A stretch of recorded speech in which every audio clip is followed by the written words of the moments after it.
साहब ये लीजिए आपका टिफ़िन। और साहब मुझे ना माफ़ कर देना, मैं ना आने में थोड़ा लेट हो गया। वो सब तो कोई बात नहीं मूलाराम, लेकिन तुम ना आज से मेरे लिए टिफिन मत लाना। टिफ़िन नहीं लेकर आऊँ मैं? लेकिन क्यों साहब, मैं आज ही तो लेट हुआ हूँ। मैं ना आपसे वादा करता हूँ, मैं रोज़ आपका टिफ़िन टाइम से लेके आऊँगा। मूलाराम, मैंने तुमसे टिफिन नहीं हटा रहा, लेकिन बस मेरी ना कोई मजबूरी है। साहब मेरे तो कुछ समझ में ही नहीं आ रहा कि आप कहना क्या चाह रहे हो।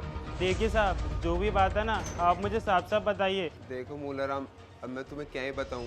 यहाँ के जो बॉस है ना, मनीष भैया, उन्होंने ना मुझे नौकरी से निकाल दिया। अब मेरे को तो ये भी समझ में नहीं आ रहा कि उन्होंने मुझे नौकरी से क्यों निकाला। और हाँ, मैं ना तुम्हारे से टिफिन इसलिए बंद कर रहा हूँ क्योंकि क्या पता मुझे इसके बाद कहाँ नौकरी मिले या फिर कब मिले। और अभी मेरी ना आर्थिक स्थिति भी बिल्कुल भी ठीक नहीं है। क्या साहब, आपको यहाँ से नौकरी से निकाल दिया गया है? लेकिन साहब आप तो यहाँ पर काम भी अच्छा करते थे। लेकिन मनीष साहब ने आपको नौकरी से क्यों निकाला? ज़्यादा से ज़्यादा आप 5 या 6 रोटी खाते हो बस। और अगर मैं आपको 5-6 रोटी खिला दूंगा तो इसमें मेरा क्या ही चले जाएगा। साहब आप बिल्कुल भी चिंता मत करिए। और हाँ साहब, जहाँ पर आप रहते हो ना, मुझे पता है उसका कि आप कहाँ रहते हो। मैं ना वहाँ पर आपके लिए टिफिन लेकर आऊँगा रोज़। नहीं रामू, मैं ना तुम्हारे से टिफ़िन नहीं ले सकता। मेरी तुम मजबूरी समझो। और हाँ, अगर तुम मुझे टिफ़िन दोगे ना तो उसमें तो तुम्हारा बहुत बड़ा नुकसान हो जाएगा।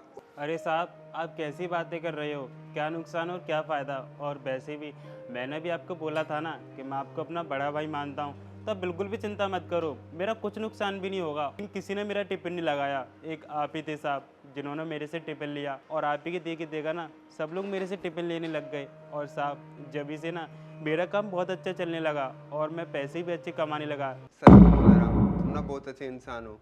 और हाँ मूलाराम, मैं तुम्हें बता दूँ, मेरी यहाँ पे कोई जॉब वगैरह नहीं गई है। मैं सिर्फ तुम्हारी परीक्षा ले रहा था। सुबह जब तुम फ़ोन में बात कर रहे थे ना, तब मैंने तुम्हारी सारी बातें सुन ली थी। अरे तुम्हारी माँ की इतनी तेज़ तबीयत खराब हो रही है, फिर भी तुम मेरे लिए फ्री में टिफिन दे रहे हो। और तो और तुम्हारी माँ हॉस्पिटल में एडमिट है, तुम्हें अपनी माँ के ऑपरेशन के लिए कुछ पैसों की ज़रूरत है, फिर भी तुम मुझे टिफिन फ्री में दे रहे हो। क्या साहब, आपकी कोई नौकरी नहीं जा रही यहाँ से? आप मेरी परीक्षा ले रहे थे। साहब मैं मानता हूँ कि मैं ना गरीब हूँ, छोटा मोटा काम करता हूँ। लेकिन साहब मैं काम भले ही छोटा करता हूँ, लेकिन मेरा ना दिल बहुत बड़ा है कि तुम्हें ना अपनी माँ के इलाज के लिए पूरे 50,000 रुपये देने होंगे। साहब मुझे तो सच में कुछ समझ में ही नहीं आ रहा कि मैं क्या करूँ। इतने सारे पैसे तो मेरे पास है ही नहीं। सच में मूलाराम, मैंने तुम जैसे इंसान ना कभी नहीं देखा।